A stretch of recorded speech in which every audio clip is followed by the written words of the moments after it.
Vote दलित और मुस्लिम साथ मिल जाते तो योगी जी मठ में बैठे होते आज की डेट में, है ना। तो ये तो गठबंधन तो जो है हमारा दलित और मुस्लिम का ही हो जाए तो फिर और आगे तो किसी की जरूरत ही नहीं है।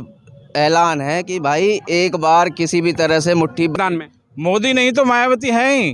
बहन जी के अलावा कोई ऐसा राष्ट्रीय नेता नहीं है जो मोदी की टक्कर ले सके क्योंकि राहुल जी तो अभी बच्चे हैं, वो उनका बयान सुन के सब कहते रहे ये तो क्या बोल रहा है ना। और बहन जी सोच समझ के और लिख के बहन जी अपना वक्तव्य रखती है आपके सामने, सबके सामने, मीडिया के सामने। जन समर्थन है, SC ST OBC के माइनॉरिटी के लोग पूरी तरह से BSP के साथ हैं और सर्व समाज भी BSP के साथ है जो न्याय पसंद समाज है। आप लोग युवा हैं, प्रधानमंत्री के रूप में क्या चाहेंगे बहन मायावती को आप लोग केंद्र में देखना इस बार? बिल्कुल सर, हम तो बिल्कुल चाहते हैं। तो हम चाहते हैं कि एक बार तो जरूर बहन जी प्रधानमंत्री बने। समाज से अलग छोटी छोटी पार्टियां बनी है जो नीला झंडा लेकर मैदान में उतरी हैं, उनके लिए आप लोग क्या कहना चाहेंगे? यूथ है, आप लोग ज़्यादा जुड़े हुए उनसे। सर देखो, जब तक भीम आर्मी थी हम भी सपोर्टेड है, लेकिन जब से SP बन गई हम बिल्कुल सपोर्ट में नहीं है क्योंकि वो समाज को बांटने का काम कर रहे हैं। अगर देखो अखिलेश जी ने कैसे धुतकार दिया था पहले, अब की बार देखो कैसे कर दिया है ना, और फ्री में अपना प्रचार करवा लिया। जब तक यानी कि मूवमेंट था, लड़ाई थी भीम आर्मी की, तब तक सहयोग था। पार्टी बना दिया, इसका मतलब आप समाज को बिल्कुल समाज को तोड़ रहे हैं। अरे जिसके नाम से साहब काशीराम के नाम से अगर पार्टी बनाई है, साहब काशीराम ने ही जो पार्टी बनाई है, आप उसी में नहीं हो, आप उसी के विपरीत काम कर रहे हो, तो आप कैसे समाज से भी हो बताओ।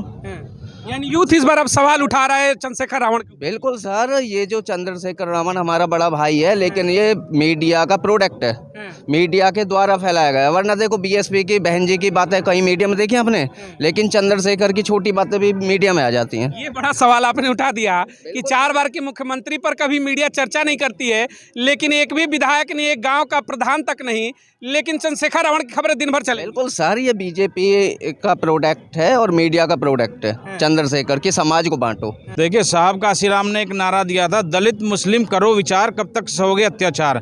जब दलित मुस्लिम की सरकार आई, माननीय बहन जी की सरकार आई इस देश के अंदर 4 बार बनी, तो ना दलित पे अत्याचार हुए और ना ही मुस्लिम पे हुए। लेकिन आज की डेट में दलित भी पिट रहा है और मुस्लिम भी पिट रहा है, तो इन दोनों का गठबंधन होना जरूरी है, यही नहीं पूरे देश के अंदर। तो आने वाले टाइम में देखना आप जो है पूरे देश पे हम लोग राज करेंगे।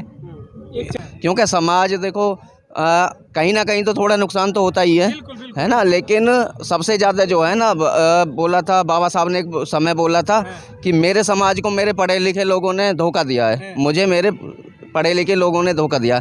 इसी तरह आज समाज में है, नीला झंडा लेके चल रहे हैं, साहब काशीराम के नाम पे चल रहे हैं, बाबा साहब के नाम पे चल रहे हैं, और वही समाज को ज़्यादा गुमराह कर रहे हैं। जो बाबा साहब की, साहब काशीराम की और हमारी एक ही मात्र पार्टी है BSP पार्टी। अपने यूथ के लिए क्या मैसेज होगा कि इस बार खुल करके मायावती के साथ है? सर बिल्कुल, मेरा यूथ के साथ में पूरा यही ऐलान है कि भाई एक बार किसी भी तरह से मुट्ठी बंद करके और हाथी पे बटन दबा दो, सिर्फ एक बार दबा दो, अब की बार अपनी ताकत देख लो, फिर आगे जैसा भी तुम्हें सही लगे ऐसे करना, लेकिन एक बार जरूर मुट्ठी बंद करके अपनी पूरी ताकत दिखा दो। सर 24 का चुनाव है, लगातार जिस तरीके से तमाम दल इस समय मैदान में उतर चुके हैं, बहन मायावती को लेकर के चर्चाएं, क्या लग रहा है इस बार केंद्र में वापसी हो सकती है BSP की? देखिए 100% होगी और अटकलें लगाई जा रही हैं, बहन जी ने उस पर विराम लगा दिया। मैं आपके माध्यम से एक मैसेज देना चाहता हूं, खासकर यूपी की जनता को, SC ST OBC और माइनॉरिटी के लोगों को, खासकर माइनॉरिटी और SC के लोगों को, कि भैया तुम्हारी जो जनसंख्या है वो 50% के आसपास पहुंच रही है, तो किसी ऐरे गहरे के चक्कर में क्यों पड़ रहे हो। आपने देखा होगा 98% जो है वोट अखिलेश को दे दी पिछली बार विधानसभा में, लेकिन अखिलेश हरा नहीं पाया BJP को। अगर वही वोट दलित और मुस्लिम साथ मिल जाते तो योगी जी मठ में बैठे होते आज की डेट में, है ना। तो ये तो गठबंधन तो जो है हमारा दलित और मुस्लिम का ही हो जाए तो फिर और आगे तो किसी की जरूरत ही नहीं है यूपी के अंदर। और यूपी से आपको पता है प्रधानमंत्री का रास्ता जाता है, और आने वाले टाइम में फिर हम भी अपनी दावेदारी करेंगे, हमारे पास सीटें होंगी तो हम अपनी दावेदारी करेंगे। यानी आपको लग रहा है कि यूपी का जो कहते हैं कि भाई 80 लोकसभा की सीटें हैं, रेड कॉर्पेट है प्रधानमंत्री का, यानी दलित मुस्लिम समीकरण देश का जो है, यानी लगभग 22 से 25% दोनों आबादी है, यानी 50% एक साथ आ जाए तो कोई भी सत्ता उखड़ सकती है केंद्र से, कांग्रेस हो BJP हो। चर्चा बड़ी खुल करके आ रही है इस समय अकबरुद्दीन ओवैसी और बहन मायावती को लेकर के। क्या लग रहा है कि अगर ये गठबंधन वाकई में धरातल पर आ जाए तो दलित मुस्लिम समीकरण बड़ा फैक्टर निकलेगा 24 चुनाव में? देखिए, बहन जी एक राष्ट्रीय नेता हैं और बहन जी राष्ट्रीय नेता होने के नाते जो पब्लिक इंटरेस्ट होता है बहन जी उसके लिए काम करती हैं, ना कि बहन जी अपनी पार्टी के और जो है अपने परिवार के लिए काम करती हैं। बहन जी सर्व समाज की नेता हैं, सर्व समाज को ध्यान में रखकर जो भी फैसला लेती हैं वो सबके लिए होता है। अच्छा, मुस्लिम समाज के लिए क्या मैसेज होगा? जिस तरीके से खुल करके सपा को उन्होंने समर्थन दिया, केंद्र में लगातार कांग्रेस को देती आई हैं, अगर मुस्लिम समाज इस बार सर्वसम्मति के साथ अगर मायावती के साथ एक मुश्त खड़ा हो जाए तो लग रहा है कि सत्ता बदल जाएगी? 100% बदल जाएगी, ठीक है। और दलित मुस्लिम जागेगा और चोर लुटेरा भागेगा, है ना। दलित मुस्लिम जब जाग जाएगा ना पूरी तरह से यूपी और देश के अंदर, तो ये चोर लुटेरे ना जो ये डकैत हैं, गुजराती डकैत, ये गुजराती डकैत फिर गुजरात में चले जाएंगे, है ना। ये दोनों वोटर जो हैं केंद्र की सत्ता बदल देंगे अगर इनमें इतनी पावर है। भाई पहले तो लोग चोर बोलते थे, ये कांग्रेस वाले चोर हैं, और हम बोलते भाई ये तो गुजराती डकैत हैं। मैं तो सीना ठोक के कहता हूँ गुजराती डकैत है भाई, केस करना है जिसे कर लो, आ जाओ, देखी जाएगी, है ना। तो इन गुजराती डकैत मैं क्यों बोल रहा हूँ? चोर तो चोरी करके भाग जाता है ना, मान लिया नीरव मोदी। और डकैत जो है लोगों को बुलडोजर भी चलाता है, मारता भी है और उनका सामान भी लूट रहा है ना। तो ये देश की जनता को लूट रहे हैं, ये गुजराती डकैत हैं। इनको सत्ता से हटाना बहुत ज़्यादा ज़रूरी है, चाहे वो पिछड़ा हो, चाहे वो गरीब ब्राह्मण हो, ठाकुर हो, बनिया हो, कोई भी हो। जो गरीब है ना उसकी हितैषी सिर्फ बहन कुमारी मायावती और बहुजन समाज पार्टी है इस देश के अंदर। सवाल है, देखिए सर, मोदी नहीं तो कौन का जवाब आप क्या देंगे? मोदी नहीं तो मायावती, अब ये जो चर्चा है प्रबल होगी इस बार खुल करके मैदान में। मोदी नहीं तो मायावती है ही।